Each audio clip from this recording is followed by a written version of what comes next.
Ayan.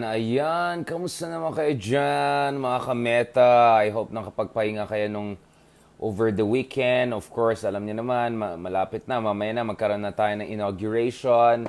So, meron na tayong officially ngayon, bagong Senate President, yung mga leadership, no? Yung mga liderato ng mga iba't ibang position dyan sa ating legislatura sa 19th Congress of the Philippines ay napafinalize na. At malalaman natin mamaya, no?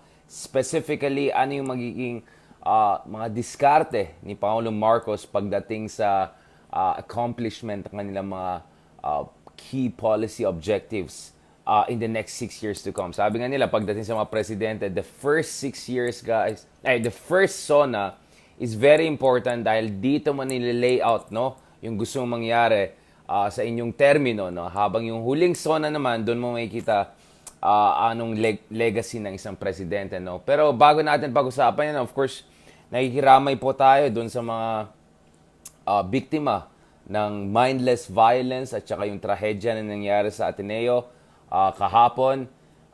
Personally, medyo worried din tayo because some of my former students were actually there during the ceremony. Marami sa ating mga dating estudyante na nakapag-aral na sa Ateneo Law. So, I was, immediately when I saw the news, medyo sobrang nag-worry ako na baka naman, di ba? God forbid. So, medyo worried po tayo. So, ang unang instinct po natin is, baka naman mass shooting ito, katulad nung sa Amerika, di ba? Kasi katulad ng Amerika, napakataas ang homicide rate sa Pilipinas. At katulad ng Amerika, madaling access sa firearms. So, medyo nag-worry tayo nung una na mass shooting yung situation. So, nagpapa-update tayo kahapon habang kausap natin mga kaibigan natin si Ambeth Ocampo at saka si Dr. Lisandro Claudio. Siyempre, nag-meeting kami over Sunday kasi yun lang time namin. And then, biglang nakita namin, nagte-trending ito. Kaya, sobrang worried kami. So, fina-follow namin po yung victims, sino mga victims, so may mga pangalan lumalabas.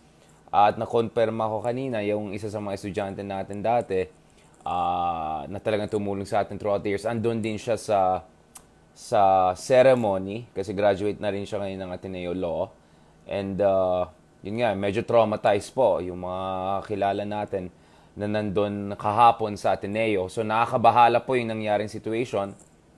Now, so nung na-prove na yung ating first instinct ay mali, thank God, mali tayo, na hindi ito mass shooting, mukhang ngayon guys, no, dito sa updates na nakikita natin, mukhang mali din yung second instinct natin, which is just a local government fight.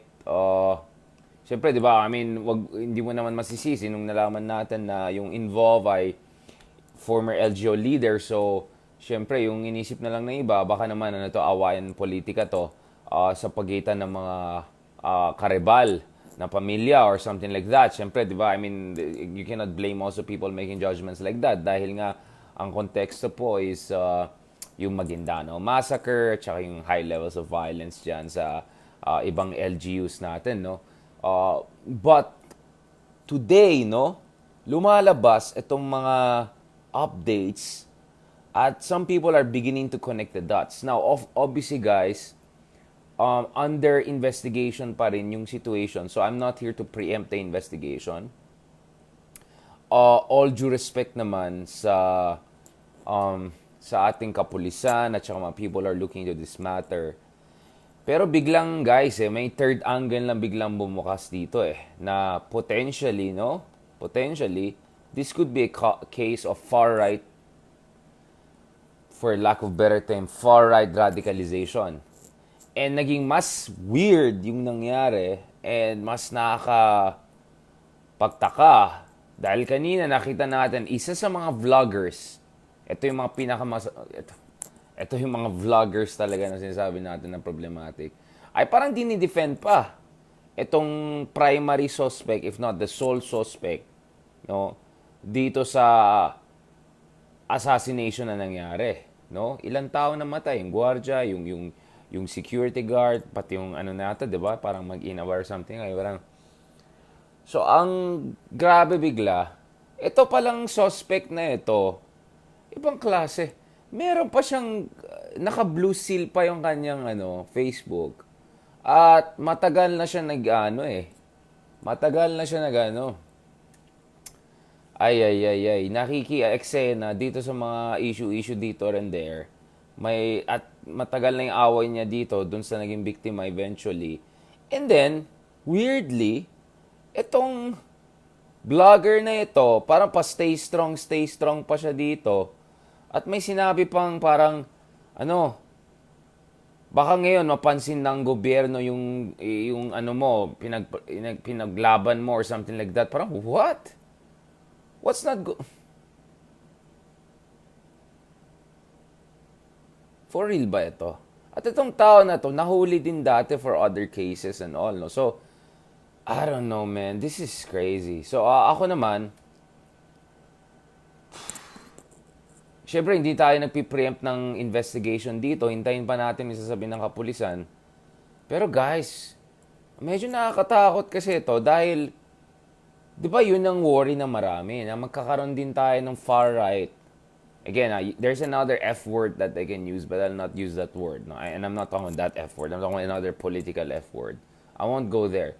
But let's just use the term far right, which is a much more neutral term.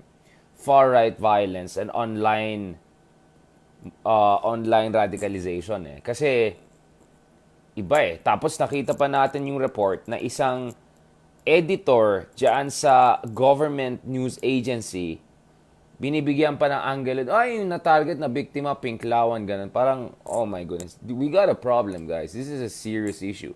Now, nakita natin over the past few years, ang daming mga red tagging nangyayari. Ang daming focus dun sa issue ng, NPA, violence from the left, etc. But guys, wag natin kalimutan, may problema din tayo on the extreme other side, di ba? Yung mga far-right online radicalization and all. So, sana naman, dito sa ating gobyerno, dito sa ating mga kapulisan, dito sa ating mga eksperto, papansinin din nila talaga itong situation na ito Kasi, again, John Nix, I'm using a neutral term, far-right. I can use another term. I'm not gonna go that far, di ba? But, hindi naman progressive tong tao na to. At clearly, may element na pa-ideological pa siya, fight for rights and all pa siya. So, the only way I can see it is this is far right. Right? And yung mga nagdi-defend sa kanya, pa strong ka pang sinasabi, alam natin ideological leaning yan. Diba? So, this for me technically falls under the definition of what? So, yes, violence is violence. But how you deal with the violence depends also what are the motivations behind the violence, what are the circumstances of violence. Diba? Kaya nga kung nasa law enforcement ka or defense expert ka, for instance, you deal with an issue of, let's say, ISIS radicalization differently from a case of criminal syndicate. Because the motivations, the infrastructure, the logistics is different, right? So you cannot treat them the same. You also deal with the case of political assassination differently from a case of ideologically motivated act of hatred or violence. At the same time, sinasabi din natin guys dito na yung mga platforms have to shut down, have to censure, have to suspend yung mga accounts which are openly justifying, of course you cannot justify, but trying to justify or enabling or inciting violence, no? Especially ideologically driven violence against victims which have been targeted based on their ideological leanings. Nakakatakot po ito yung ganyitong situation. So, it's a tragedy. It's a horrible tragedy. It's a tragedy that should also open a proper conversation whether we have to have a specialized response sa online radicalization, which has nothing to do with religion, but purely with ideology and politics. So, hindi ito kaso ng ISIS, Al-Qaeda, etc. Hindi rin ito kaso ng leftist, Stalinist, Maoist, whatever. But it looks like it's the other side. Kaya nga, ang term dyan, ginagamit ng ibang eksperto, far right. Diba? So, tignan natin guys, anong ipapakita ng mga further investigation dito. Now, obviously, nakikita niyo naman, mamaya i-breakdown natin itong inauguration, SONA, ayun tuloy, na tayo dito sa nangyari, medyo na na windang tayo kasi grabe. I mean, kanina nag-sink in lang sa akin na wait, like what? Wait, what? Parang ganun yung reaction kasi, wait, what? Di ba?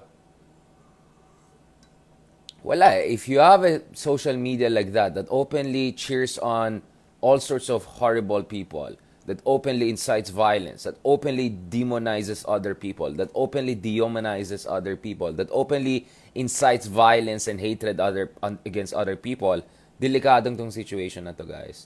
Delikado tong situation. Delikado talaga to, guys. Delikado to. Kaya talagang dapat titingnan na mabuti to. Ay nako. Delikado to. Delikado to. Now, let's wait for further investigation and all. Ayoko masyadong magsalita. As you notice, I didn't mention a single name, right? But you can see ano yung reference point natin. Sorry, hinanap na tayo pa, pinapaalis na tayo kasi habol na ako dun sa interviews natin. So, mamaya dun tayo sa iba't ibang channels, i-breakdown natin yung SONA speech. So, let me transition to the SONA speech because that's the context of our conversation. But I just felt we have to say something about this. So, nakikiramay po tayo sa mga biktima ng trahedya kahapon sa Ateneo. At we fervently hope na proper investigation will happen. Justice will be achieved at the end of the day, and at the same time, kung may wider implication ito, sana maayos ang assessment dito. Kasi we have to be worried about ISIS, those kinds of violence. Yes, ang dami dyan obsessed dyan sa red tagging, but far-right violence is also something we have to look at, no? Potentially in this case also, no? So, yun lang sinasabi ko na in that sense, medyo kakaiba na to, guys. Medyo kakaiba na to. Yun lang. Medyo kakaiba na to, guys. Now, bago tayo pupunta dun sa mga interviews natin and all to break down the SONA and all, let me just quickly give an overview of things that we want to look at or mga inaasahan natin. Now, base sa Pulse Asia survey na lumabas the other week, ang top 4, in fact, top 5 issues ng ating mamamayan all has to do with economics in one way or another. Number 1, issue ng inflation. Number 2, yung pagtaas ng wages ng tao. Pangatlo, yung issue ng poverty alleviation. Pang-apat, yung trabaho. So, everything you look at it, to use the term by one of the campaign strategies of Bill Clinton in the 1990s, it's the economy, stupid, right? So, in short, economics is the most important thing right now. At ito po ang situation natin ngayon. So, I'll try to be quick about this, no? So, sorry lang, text ko lang yung nagsusundo sa akin.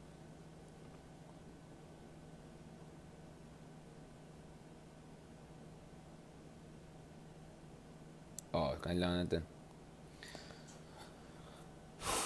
Wait lang, sorry guys, medyo daming ina-absorb sabay-sabay. Okay, balikan natin to. So I'm just pulling out some numbers. So, I mean, I know them already, but I just want to be accurate about it 100%, no? No, especially the quotations and all, no? So, nung July 15, the other week, Friday, may meeting ng G20 finance ministers. Ito yung finance ministers ng mga 20 na pinakamalalaking bansa pagdating sa size ng kanilang economy. Now, meron din mga invited guests kasama dyan ng Pilipinas dahil sa Indonesia naganap po yung G20 summit this year. Kasi Indonesia po yung chair of G20, group of 20 leading economists. Hindi pa naman tayo kasama doon. Hopefully one day. Pero for now, imbitado lang tayo. Now, ito si Jokno, nagbigay ng speech at yung speech niya ay nakafocus dito sa issue ng anong gagawin ng ating gobyerno pagdating dito sa problema ng inflation, yung problema ng pagtaas ng mga presyo ng bilihin, tsaka the fact that many people are being pushed down the poverty line, no? So, ang sagot ni Jokno dyan is nakahanda po yung subsidies ng government, no? So, lampas sa 40 billion pesos ay pupunta po sa pagtulong sa mga tao in terms of fuel subsidies, especially yung mga nasa transportation sector, yung mga jeepney drivers, etc. Lampas din sa 40 billion ang pupunta sa 4Ps, no? Pantawid Pamilya program. So, naalala niyo si Sir Erwin Tulfo ang kausap natin the other week dun sa isang interview natin, i-share din natin. So, close to 90 billion pesos sigurang nilagay sa isinatabi para ibigay dito sa mga subsidies. Now, at the same time, ito yung sinabi ni Jokno, no, meron silang target. Ito yung economic target nila, no? And this is where parang, napaisip ako. Ito yung sinabi niya. So let me be very specific about this.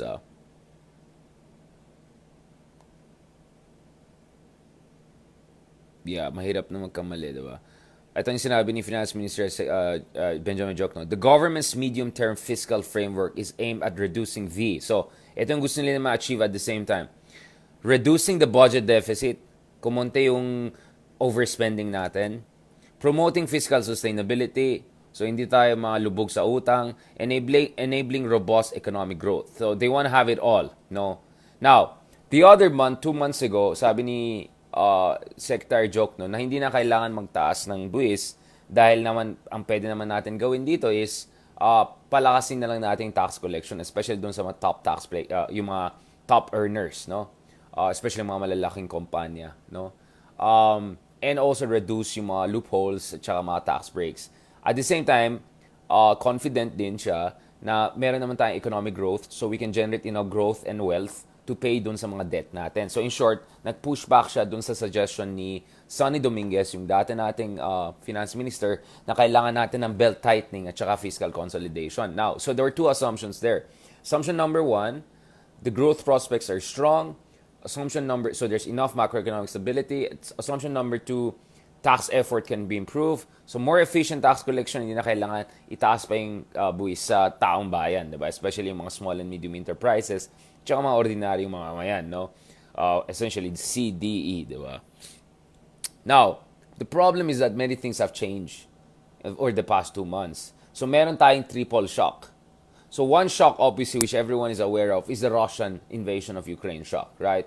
So that completely disrupted yung mga commodity markets. Kaya yung presyo ng mga basic bilihin, whether oil, gas, fuel for that matter, grain, a lot of them naapektuhan. At may knock-on effects kasi yan, kasi integrated yung commodity markets. If tumaas yung presyo ng fuel, tataasin yung presyo ng ganito, tataasin yung presyo ng ganito, so may knock-on effect yan, cascading effect yan. Not to mention, Russia is also a number 1 producer of fertilizers na kailangan mo din sa agriculture produce, di ba? So, and Ukraine is also one of the biggest food producers in the world. So, apektado niya yung exports nila. So, that was one shock. The second shock was nag-slow down ng Chinese economy ng significantly in the second quarter of this year, no? And most likely sa third quarter then things could look quite not so good for China. Dahil nga, ang kulit na tong leader nila, gusto nila zero COVID, which is close to impossible, which is actually impossible given the new Omicron and other mutations that we have, no? High levels of virality, no? Although low levels of bad symptoms, thank God, no? Especially with high vaccination. Now, there are also questions about the vaccination efficiency in China, etc., because they mostly relied on local domestic vaccination. Now, the problem is, yung economy ng China ay mahalaga sa atin lahat, dito sa region na yan. Nakasalalay po yung production network. So, marami tayong binibili na hindi na nakalagay made in China, pero actually hindi siya 100% made in China. Some parts is from Japan, Korea, US, Malaysia, but a lot of the final assembly happens in China, no? So kung bumaba yung activities sa China, inevitably it affects also industrial output. Not to mention a slowdown in economy in China at saka yung strict lockdown means fewer tourists from China going to other countries, fewer outward investments. A lot of things are disrupted, no? So kung nag-slow down ng China, apektado din tayo dito sa region dahil konektado yung economy natin sa China. Si China is the biggest economy in our region, no? And second biggest in the world. At pangatlo, yung Amerika po, dahil malaki yung problema nilang inflation, highest inflation in more than 3 decades, nagtaas po sila ng interest rate nila doon sa Federal Reserve to slow down the economy. Ang problema is dahil ang taas ng interest rate doon sa American US dollar denominated treasuries, yung mga investments dito sa ibang bansa pupunta sa Amerika kasi mas malaking kita nila doon. Kaya para tumapat tayo sa kanila, pinataas din natin ang interest rates. Now, nothing is free. There's no such thing as free lunch pagdating sa economic policy making. There are always trade-offs. Right? Trade-offs means what? Ganito, parang kunya, gusto mo ng jowa, di ba? Ganito na lang. Yung jowa masyadong perfect, may problema yan. Kasi masyado siyang perfect, di ba? So, you get what I'm saying? Even a perfect jowa, ito, gwapo na, sige, wag na, maganda na, matalino na, mabait na, gano'n. Pag masyado rin perfect, may problema din siguro yan mamaya. Baka mamaya, ma-insecure ka, or mamaya maraming nagliligaw sa kanya, mamaya, you get what I'm saying? Like, even the best possible, there are always trade-offs. There's no such thing as free lunch, right? Pagdating sa economic policy among others, right? So, ang problema ko dito is parang gusto nila mangyari is, ganito, ito yung target ng government. So, let me give you the idea of the target of the governments. Now, naintindihan ko si Marcos, optimistic siya earlier this year dahil ADB, Asian Development Bank, sabi niya 6% growth this year, 6.3% next year. Sa April yan, no? So, bago siya naging presidente. So, I know the numbers by heart, no? Now, the thing is, this government has very ambitious economic plans.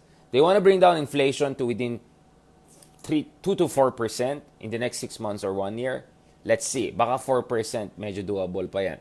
At least ito yung paniniwala ng mga ibang economists katulad nila Joy Salcedo. And I'm not very impressed by Joy Salcedo's political analysis, but his economic analysis are quite sensible, in fairness naman. No offense, Sir Joey. Yan tayo.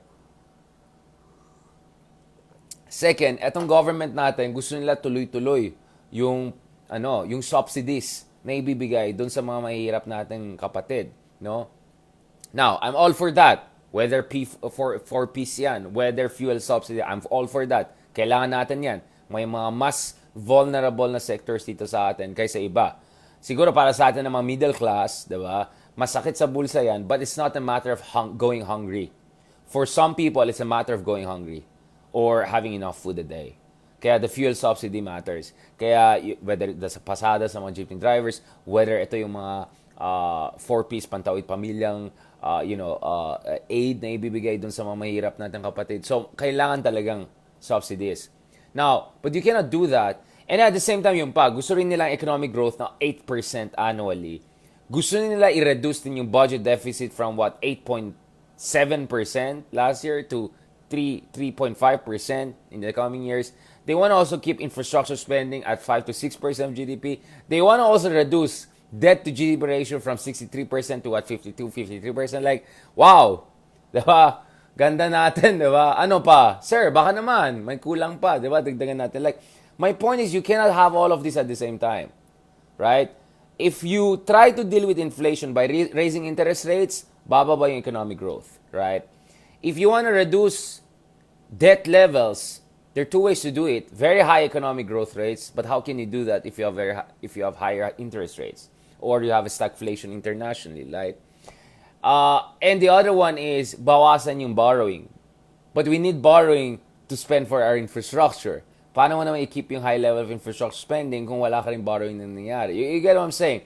Hindi ka rin naman pwede umasa completely sa taxpayers' money dahil kailangan din natin bayaran yung mga utang na meron tayo at magbigay tayo ng subsidies. In short, you cannot have it all at the same time. You cannot. And some trade-offs and balancing will happen. Kaya nga, hindi pwede i-daan sa unity yan. Okay? Hindi mo pwede i-unity ang economics. Dahil may mga batas dyan. Okay? Not batas na positive legislation. Like inherent laws of markets. No? You cannot have 2 or 3 things at the same time. Ay, may term nga dyan na impossible trinity in economics. No? Okay. So you cannot have it all at the same time. Something has to give. So, isang suspetsya ko is some tax increases will happen, but probably calibrated and probably targeting the more well-off section of the society. Now, at the same time, the subsidies will be kept kasi nga, kailangan mo ng balancing dyan. Economic growth, maybe, okay, we're still doing better than many of our neighbors, especially dahil napakagrabe naman yung recession under Tatay Digong. Worst in Southeast Asia, one of the worst in Asia and the developing world. Almost 10% GDP contraction in 2020, no? So when you go so low, the only way is to go high, right? So I think we still can grow 5 to 6%. But growing at 8% under these conditions and growing at 8% without increasing inflation, I don't know about that. Hoy, John Louis Antok, excuse me, 4,000, 45,000 data tayo sa election time. Kaya itong 1,000 live natin, ano pa yan? Patikim lang yan. Naayos na ba yung notification problems nyo? Ang dami sa inyo may notification problem, wala daw notification nangyari. So, guys, I'm throwing these numbers. You can verify all of this. I'll post you the data and all. See, I know them by heart because I've been writing on these issues. You cannot have all of them at the same time. So, ang kutob ko, some sort of tax increases could happen, but first, targeting the more well-off section of the society. Subsidies will be kept. Growth rates probably 5 to 6% mas kaya not 7 to 8% under the current conditions. Debt levels, I doubt will go below 60% anytime soon. Probably 61% from 63%, yeah, or let's say 60%. But I don't see it going 57, 58, 59% within a year or so. I just doubt that. Not to mention, baka kailangan pa natin mag-utang lalo. As I said, walang problema kung mangutang ka, kung kaya mo naman bayarin yan mamaya na malang masyadong mataas na interest rate at ginagamit mo sa tama yung inutang mo. Parang nag-utang ka, kung nilagay mo yun sa gambling, nagsugal ka lang, lumalalap yung problema mo. Pero yung nag-utang ka, pero yung utang mo nilagay mo sa business, yumaman ka pa lalo, di maganda pa nag-utang ka, di ba? So it matters also how we leverage borrowing. No? So I'm not against borrowing per se. I'm against unproductive, corruption-infested borrowing, which of course happened a lot of that during, you know which days, di ba? Okay.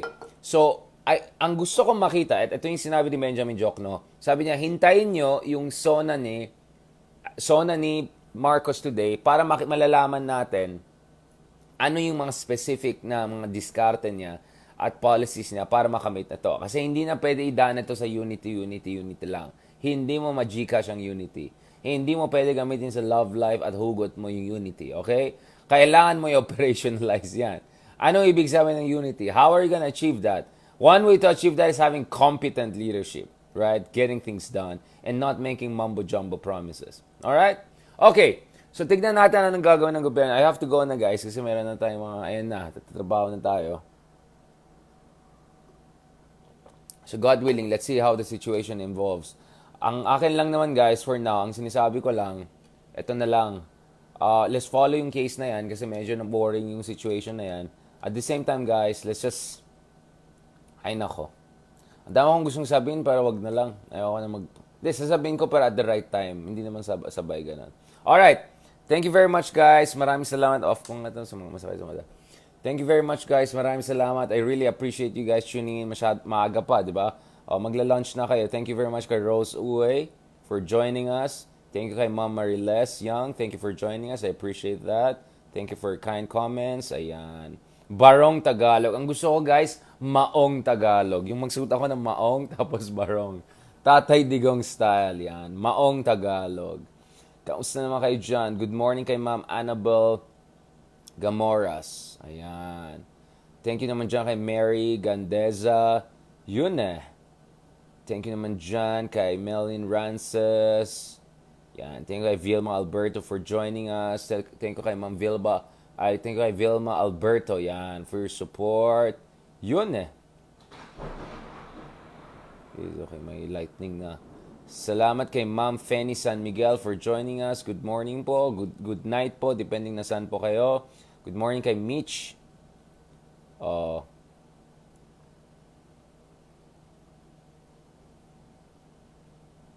Sabi ni Mitch, sana all yung Barong. Sana all.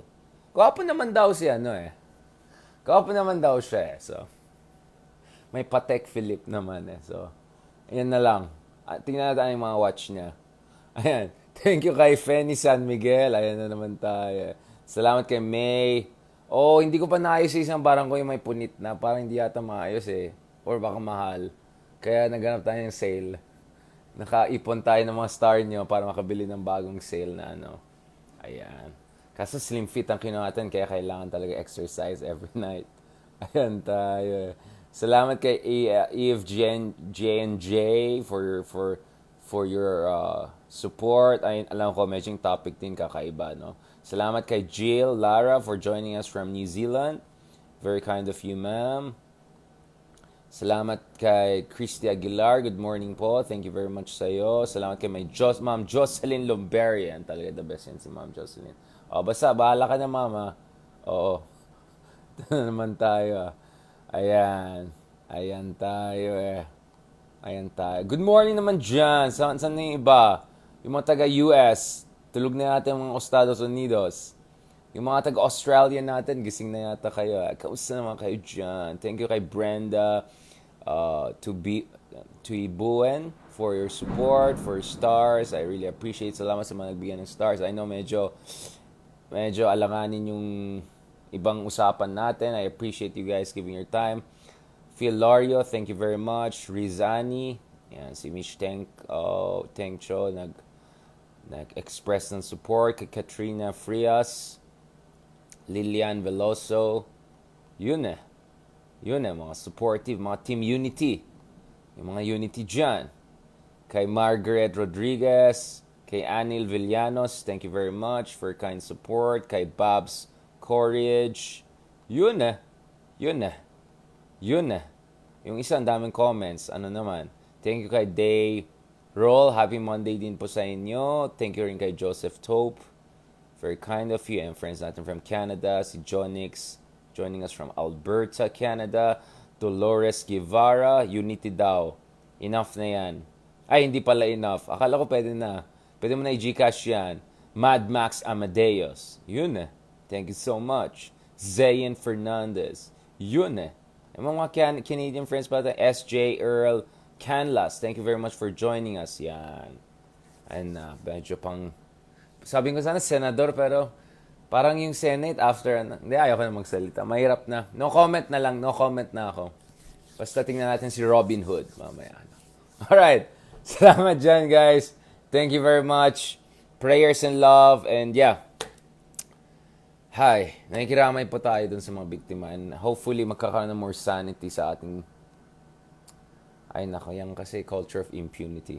Maraming salamat. Thank you very much. Thank you kay Joy Robles also for your kind comments and support. So catch up tayo guys later evening, God willing, no? Pagkatapos ng SONA kung may time pa tayo, unless mga back-to-back interviews and all na naman yan.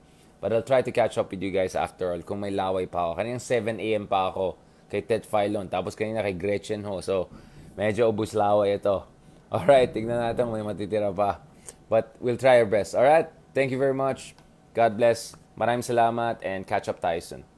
Hasta pronto.